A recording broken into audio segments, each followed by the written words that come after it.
Let's say you were a consultant to universities. You took off your hat where you're currently wearing and went and worked as the dean of the internet.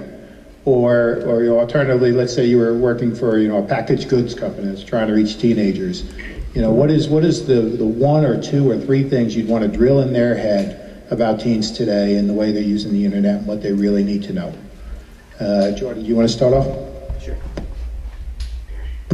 I'm kind of shocked that universities have such cool things going on all the time, and they have so much money, and I don't think they're using the internet in interesting ways. All the time, universities are creating content. Every class that they have, every lecture they have.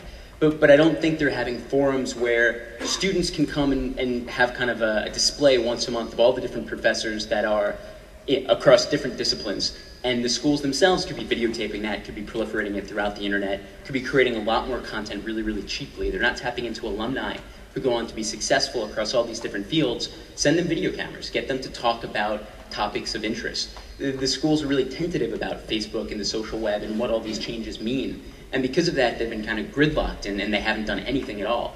I don't know, do you guys know what happened with College Prowler and Facebook? Mm-hmm. So essentially, College Prowler was a college guidebook company, and they created groups on Facebook they were the official admitted student groups, and they did it for hundreds and hundreds of schools. And students started joining these Facebook groups, and College Prowler then had the ability to message tens and thousands, if not hundreds of thousands of students, seemingly on the university's behalf. And the universities freaked out. How in the world could this happen? I kind of feel like the universities took the wrong approach. There's a very good reason why it happened. It happened because the universities didn't get there first. Their timidness and their tentativeness to do this, someone else is going to jump into that space if you don't. So I think the university's mission generally is to educate and to inform, and they need to jump into social media, and they need to do more things the conversation is not totally in their hands anymore, but they can continue to start the conversation, and they can put things out there to get people talking and get people thinking. And I've been surprised at how slow they are to adopt that, but in the past 6 months or so, it's sped up a little bit, which is kind of heartening. Michael? I would just iterate from a marketing front. Definitely, it's an own your own presence or someone else will on the internet. Increase your digital footprint or whatever the mantra is you have. Just get out there, get out in front, be out there early, and play around. I would say that institutions should be hiring more young people to think about marketing on the web. Simply because I have lots and lots of conversations with decision makers who aren't even really trying to get it, I would say. If you're not going to try to get it, at least hire someone that will and trust their decisions. I would, definitely it's a spaghetti up against the wall model with what's going on the web today. So don't be afraid to try new things and have a genuine experimentation process or adoption process, right? It gets even worse in K-12, but basically they have a very counterintuitive process for how to experiment with, try out new products and see how they work.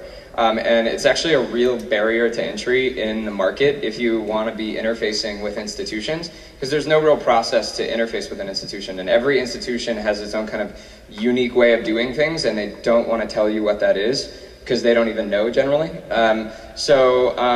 If I was a college or university or a K-12 institution or a school district, I would be trying to I would be thinking ahead and saying, what is our process for adopting new open communications tools, right? And also, what's our process for adopting new enterprise level communications tool, enterprise level solutions?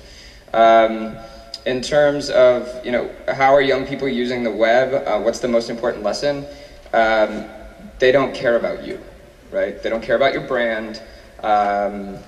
They are really interested in themselves and what's going on in their immediate social group and their peer group, right?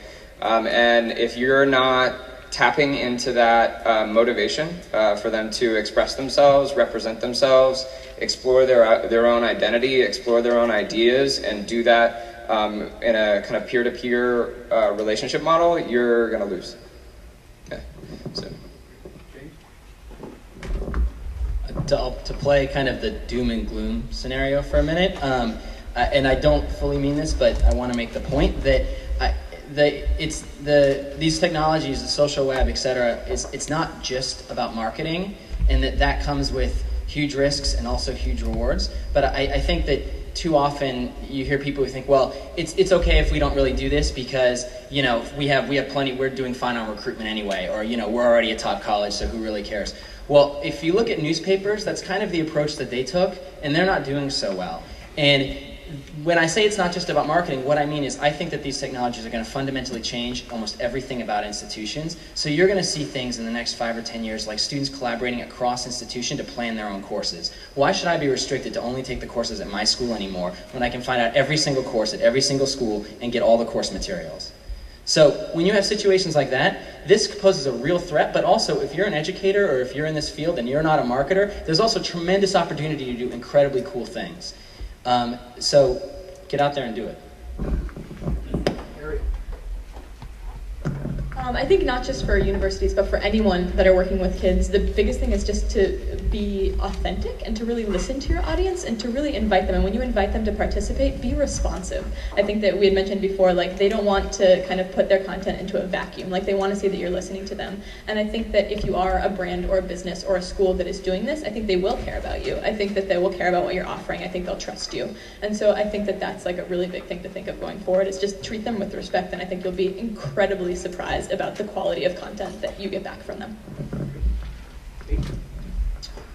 I couldn't agree with Ariel more. I think that you also need to meet young people where they are, and if they want to talk of my experiences, they always want to talk about music, sex, war, politics, pop culture. Let them talk about it, and you know, you'll get a lot more information if you dare to ask the question, listen to what they say. The other thing I would say is to challenge young people with the quality of conversation. Listen to their thoughts, their opinions, and don't be afraid of those opinions, but challenge them, make them think. You know, that's the whole point of Quidget, is just don't ask yes or no. Challenge people and ask people why they think the way that they do.